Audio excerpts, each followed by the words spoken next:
You're listening to Arts Talk Radio, and I'm Michael Hasted. We bring you interviews as well as news relating to all aspects of the arts in Holland, which are either in English or where language is no problem. We concentrate on events in Amsterdam, The Hague, Rotterdam and the surrounding areas.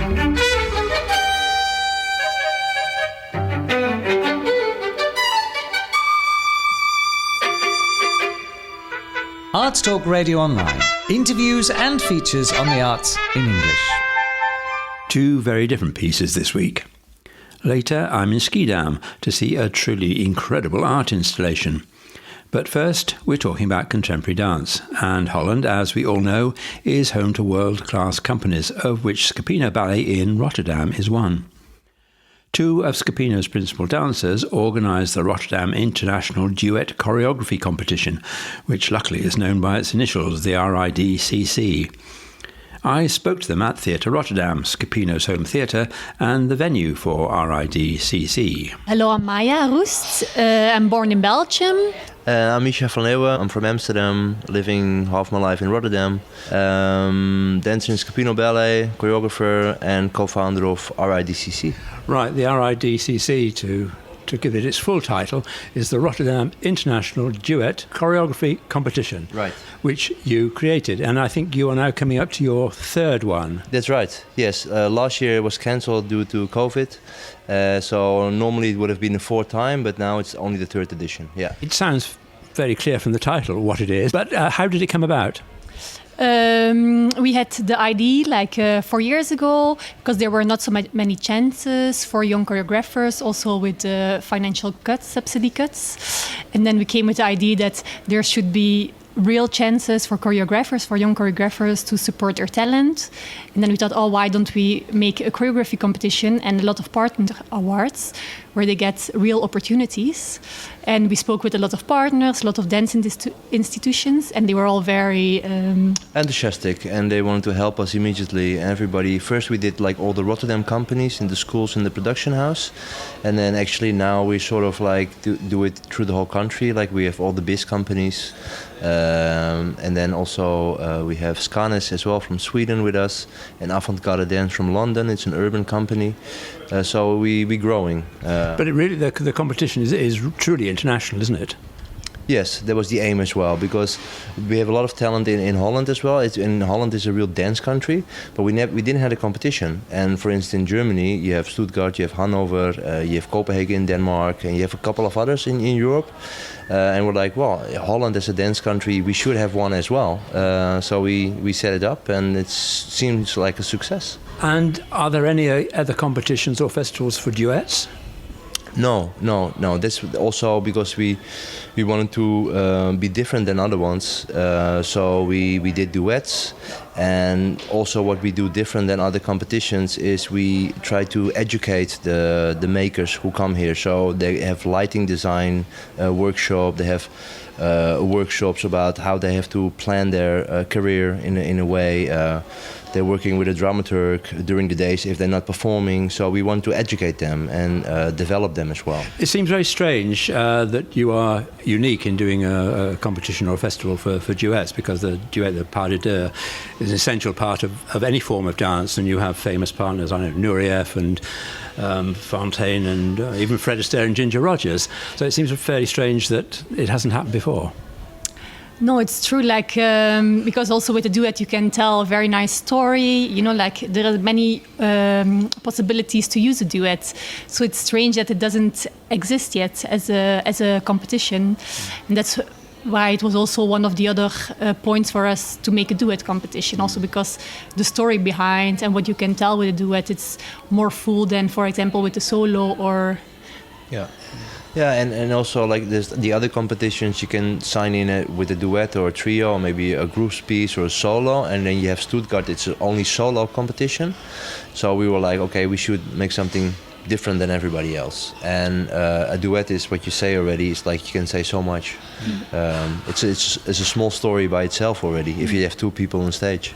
And we're sitting in the Theatre Rotterdam, which I suppose could be described as the home of your festival, but this year it's not going to be live. How actually is it going to work? You've got how many finalists, or how many duets are competing in the semi-final and the final? Yes, we had like 417 applications, so people who send in their work. We made a selection from 16, so we have 2 half finals of 8 pieces, and then the final will become between 5 and 7 normally. It's going to be live streamed this year, not live for the audience, live performed. From here, they're actually going to be on the stage here? Yes, yeah. We bring the contestants here because we want to give them the opportunity to develop themselves and to have these workshops with them. They're going to do it live for us as well, but the camera is going to take it and the people will see live dance, not recorded, but live dance, but from their home. As you were saying before, the Netherlands is very much a dance or a contemporary dance company. It has maybe 2 of the best companies in the world with Scapino and the Netherlands Dance Theatre. Why do you think such a small country with no obvious links to dance, it has such a success and importance on the world stage, literally, of contemporary dance? Is there a reason for that? I think it came already from the past. Now it's already for many, many years that Holland is a real dance country. And I think it also gets good subsidized in dance. Like because I'm coming from Belgium, and if I compare with Belgium, the subsidies are much, much less than what you have here in Holland. And of course you have also NDT, it's a huge company. Known worldwide, National Ballet also. Then you still have Scapino Ballet, Intro Dance, Club Guy also. Like it's a good, yeah. It's a good base, and people like the first. Some of them, they come first as dancers to Holland from abroad, and then they like it so much, and they make the change of making choreographies. Like for instance, Kilian in the past, and now you have Guy and Ronnie. They're from Israel, and they established here as dancers first, and then they build up the company, and now they're one of the best companies, and that's just amazing. Like you have the opportunity here to grow as well as a maker, and what Maya says, that the subsidy is, you can ask. And it's got worse, but in the past it was actually, if you could write a nice plan, you had already subsidy. Now it's a bit more tougher to get money, but it's still doable here in Holland. And you have spaces like the Corso in The Hague, which is essentially for young dancers and choreographers to develop their talent. Also, we have dance ateliers here in Rotterdam. And they're also one of our partners, and it's different, than they have a different segment than Corso, but they also support young makers, and they have plans with them, and they guide them like how you have to ask subsidy, how you have to make a media plan. So they're helping as well the young makers. Because there is more to it than just dancing. You have to understand how things work, and especially if you're a choreographer. I mean, you were both, I think, with Scapino for quite a long time. Do you still dance at all with him? Yes, we still dance with Scapino. I'm over 2 decades. I'm dancing with them already, and Maya over 1 decade. We're still dancing there. Yeah. And you've been dancing, I think, since you were a child. Like since I'm kind of 8 years old. And then I went to professional school, to the ballet school in Antwerp, and then I came to Codarts actually, and then I immediately came to Scapino, and I was very fond and I really liked it, so I stayed actually there. So I think girls do have to start earlier, but I think the boys start maybe a bit later with a different inspiration. I was 6. You were 6? Yeah. But what did I hear about you being inspired by John Travolta? Yeah. At 6? Or maybe it's maybe I've compressed the years. Yeah, no, I was when I was around that age, he had like all these films coming out, or like I saw everything on VHS, like videotapes. I was a big fan of him and Bruce Lee and Chuck Norris and a lot of John Travolta, and then I was like, I would like to dance. So they found me a little amateur ballet school in Amsterdam, and I was a butterfly on Wednesday afternoon, and between all these girls, and I had the best time of my life. And then the school, they asked me to do audition, and I didn't want it first. And then they asked me again, the National Ballet Academy in Amsterdam. I was like, well, okay, let's have a look. And then I was hooked, and yeah. But you say it was sort of lots of girls and lots of fun. But I mean, I know that dancing is really, really hard work. Yes, but when you're 6, it's just having fun in the studio, and then later on you start doing the pliés and the bar and the whole classes, and then you start working your technique. But when you do amateur school, it's more for fun. And then when you came on the real academy, then you're starting for real. Have you, either or both of you, done classical ballets or all been contemporary? I think like in the beginning I did classical ballet because it was on the ballet school, and then the last 2 years we could choose between the contemporary and the ballet, and then I chose the contemporary. And then in Codarsen, of course, it's also contemporary school. So I already made my division before, and Mischa, you did it.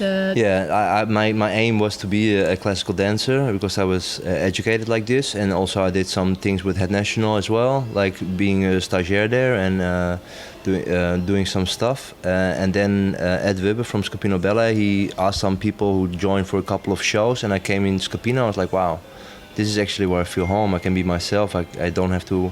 Like in classical ballet, it's a very different presentation and as who you are, and there's nothing wrong with it because that's also very beautiful. But I wanted to be myself on stage, and in Scapino I could, and that's why. I mean, for a dancer, is it very different doing classical or contemporary?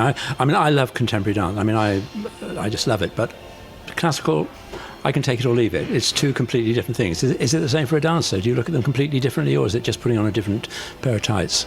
No, it is very different. It is very different. It's all about the technique, and actually where you train off in class, actually you do this on stage. And with contemporary, you do classes, mostly also classic ballet in the morning, and then you try to search for new movements, new ways of doing stuff. So it's a whole different approach. And also the classical, to a certain extent, is limited by the repertoire, the usual suspects, whereas with contemporary dance you can do anything you want. Yes, exactly. Yeah. And do you have you obviously said you had a preference, but is there something about classical dance, the formality, if you like, the discipline of it? I know there's discipline in contemporary dance, but it's a different type in classical. Do you appreciate the difference, or do you miss that? I don't miss it myself. Maybe some people do, but I don't miss it. Like I really found my spot in the dance world, what I like to do, what I feel most comfortable in, and some people feel most comfortable in doing classical ballet. And for me it was already kind of early clear that I didn't want to do classical ballet, and also of course you also need to have the real perfect body also for classical ballet. And also my heart was already with modern and more experimental, and then I chose then quite fast the path. And then first I was like, I want to go really experimental dance more, and then I went to Scapino. So it's not that experimental. It's like contemporary dance, contemporary ballet. But I mean, the day-to-day, it's not so different. You do class every day, which is more or less the same, I suppose. Yeah. Well, I don't do class anymore for a couple of days. I always go to fitness because I think class is way overrated in the dance world. Everybody's sticking to this, but to be real fit, you have to go to the gym. But you can't do pliés in the gym. I still do. I do pliés with weights in my neck, so I'm way stronger than if you just do a plié. Yeah, and I'm still doing class. Like normally, I mean, now I'm 9 months pregnant, so at the moment not. But normally I do like every morning ballet class, and then it's really like to warm up the body and to prepare for the day, to also mentally be ready, and then to go into rehearsals. Okay, I think that will do. Actually, thank you, Mischa and Matt. Thank you very much indeed, and we shall look forward to seeing the various stages, the semi-final and the final of the RIDCC, which is the Rotterdam International Duet Choreography Competition. Right. Yes, that's right. Yes, and it's free to watch. Okay, thanks very much.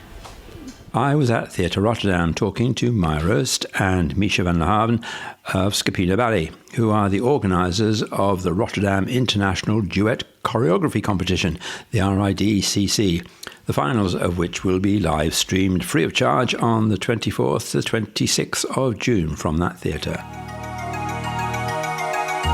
Arts Talk magazine provides the perfect companion to Arts Talk Radio, with reviews and previews in English of cultural events in Holland.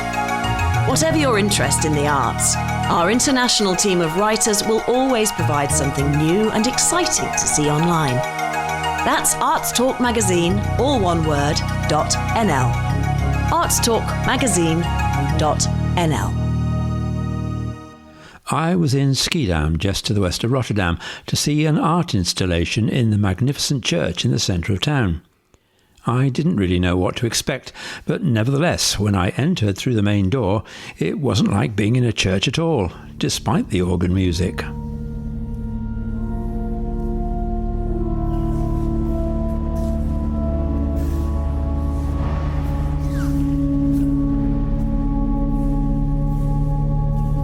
I'm about to enter something very exciting, a whole new world, and I'm with the artist Florentijn Hofman, and this is your piece, which is called STADSCOCON, or in English City Cocoon. City Cocoon, and we're in Sint Janskerk. Sint Janskerk. Okay, well, we're now there's a sort of an airlock type of thing. Yeah, it's an airlock, exactly. You enter via the main doors of the church, and we keep you here for a bit, and then you're bound to go through the doors, the mirror doors, into the installation. So it's like a departure lounge. Yeah, kind of. And you have to wear special little we wear like overshoes, how you call it, to get the installation nice and tidy for the period of 3 months. Right, let's go and have a look. Right, it's all green, it's arches and there are benches where you can sit and put your shoes. Now, maybe you should record it here. Yeah, it's a nice sound. This looks like it's a mirror, but in fact it's double doors and it's an airlock. So yeah, and it's also a mirror to give you an impact. You have to look at yourself before you enter. You will be transformed perhaps in this cocoon. Right, let's do it. Whoa, great gust of air. And we're now in this, well, it's hard to describe exactly what it is. It's a cocoon, and what are the measurements? Because it's also very strange acoustics in here. So what are the measurements? Yeah, it's 26 meter long, 9.5 high, and also wide, 9.5 meters. But it's rounded, so it's like a kind of a pill shape. Or a sausage shape. Or kind of a green sausage, yeah, you could call it like that. But it gives a bit of an infinity look because you don't see the edges, the end of it. No, because it's all curved. Even the floor is curved, and it's quite disorientating on your balance. If you feel too... No, I wouldn't be able to get up, I don't think. Oh yeah, you would. No, it really is quite incredible. Because there's no vanishing point. You can't actually see the beginning and see the end. It's almost, you say you're disorientating because you're leaving the church, but it's almost like a church. It's a cathedral within a cathedral or a church. It's a church within a church. It's a volume within a volume. I think it's questioning also the architecture which you perhaps suspect or expect to see. But you see this. It's without the visual noise. And perhaps you find religion in yourself.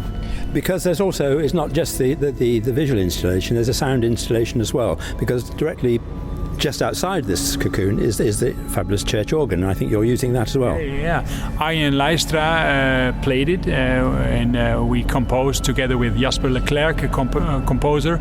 We made a soundscape, which is all played on this organ. It's subtle, it's small, but it's also big. It's what an organ does when you use it in a church. It's your only connection with the church, like from a hearing point of view. But you can actually hear the church. You know you're in a church because the sounds outside are quite echoey, and you hear footsteps and that sort of thing. Yeah. It's a very weird environment. What was your thinking behind it when you first conceived this? Did you conceive the thing finished, or was it the result of sketches and scribbling? I did many sketches. I think I had 3 plans in the beginning, but then I think this plan stood out, and I found it so incredible, great. I work with inflatables all my life, already for more than 20 years, and I always see the entrance, the interiors of the inflatables, and they are like architecture. And in this particular question, if I wanted to make a sculpture here in this church, I thought, wow, it would be fantastic if you could enter the church and be in an installation of air without seeing. Only have this fabric between you and the truth or reality. It takes very little to separate you. I think this material is sailcloth, isn't it? It's a fabric which is made especially for inflatables. It has a bit of a stretch, and it only leaks through its seams. So it's overpressure here, as you can notice. Once the pressure is a bit too high, it leaks through the seams, and it's very simple. It's material which is in between you in the church. It's very science fiction-y. The curved ends, it makes it like infinity feel like. But it's like the set for, I don't know, Alien or something. I mean, there was actually a film called Cocoon, wasn't there? Could be. There was a film called Cocoon. Well, the green works very was it deliberately green, yes. Sort of organic? Well, we all come from this horrible period of time which we all were cocooning inside because of the COVID situation, of course. And green is a color of hope. It's a green which comes. Green is a color which is really into religion also used. It's nature. It's leaves. It's fresh life. It's hope, but it's also stimulating creativity in a quality way. So was this conceived for this space? Yes, it was especially made for here. Will it be able to go somewhere else? Well, it could, of course, but you need a big space. And a big pump? No, the pump actually is quite small because there is a tiny bit of pressure. You only need a bit of pressure to keep it up because it's very simple. Is it in one piece? It's one piece, yeah. Wow, you must need a big truck. Well, it's when we let the air out, you can put it in a box of 1 meter, 1 square meter. Yeah. Wow, I'm amazed because it really is. You feel, you say you're not in the church, but it has the same sort of feel because it has great height as well. Yeah, and it's straight down the middle, so it's like the aisle of a church. You have space to think and overthink, to sit down in the curvy edges. I imagine you're going to limit the number of people who can come in at any one time. We limit it, but for me as an artist, I'm also very curious if you put 500 people in here. But I think if you put 500 people in, they'd all fall over because the actual flat surface is only about 1.5 meters, and then it starts to curve and it's soft, and I think you'd probably all fall over. I think you can easily fit in 500 people here, sitting. It'd be worth a try. Yeah, it would be fantastic. But who knows what the corona rules the next few months will be. I mean, you could actually, it would be a great place for concerts, wouldn't it? It is. It already stimulates your brain, I hear. Yeah. I mean, it is quite. When I first came in, it really is quite disorientating you because it's all curved, and because I suppose maybe the difference in air pressure contributes as well. You actually feel a little. You're a little bit dizzy. You sort of lose your orientation. It moves a bit, of course, and that makes you kind of feel wobbly, perhaps. But after a while, if you have experienced that, I think it's time for you just to sit down and recuperate. Yeah. No, I think it would make. I can just imagine a string quartet. Maybe not a rock concert, but a string quartet there. And yeah, would be nice, but like I said, it already stimulates your brain. So it's true what they say about the color of green. It stimulates creative ideas. But I think the overall impression I get, it's very science fiction-y. I mean, especially the entrance to it, and you come into this sort of vestibule with arches and benches, and you have to put these little elfy shoes on your feet, and then you come in. It's almost like a departure lounge. It's almost like as though you're going to put a spacesuit and come in. And what I do in my work, of course, is create big installations that trigger and that change your perspective on things, and that's what I do with works like the Bospolder Fox, which is 5 kilometers away from here. Maybe you've seen it. Otherwise, you should go there. It's very nearby. It's I make installations which make you look and rethink what's there. So this was specifically built for this church, but would have to go to another church. You couldn't put this in the middle of the field, for example. You could, but you wouldn't want to. No, you could, but the great thing about this is this inside installation is that I work in public space a lot, and you have always a few problems. That's people, wind, rain, sun. But it's great, to work with that because you get a kind of a formula to create installations. Here, the only restrictions were the dimensions between the pillars. Because this fits exactly between the pillars in the central aisle. That's also what I really love about the work. It's stuck within the church structure. Okay, I think that will do. And I certainly recommend this because it's not an exhibition, it's an experience. I would say stay a few minutes more and maybe you come out like a butterfly.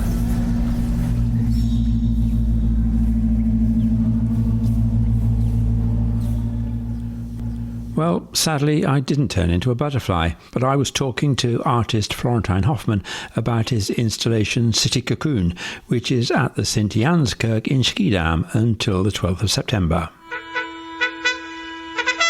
Arts Talk Radio Online. Well, I'm afraid that's all we've got time for this week. This is Arts Talk Radio, and my name's Michael Hasted. If you have any comments, please leave them in the box below. So until the next time, it's goodbye from me. Bye.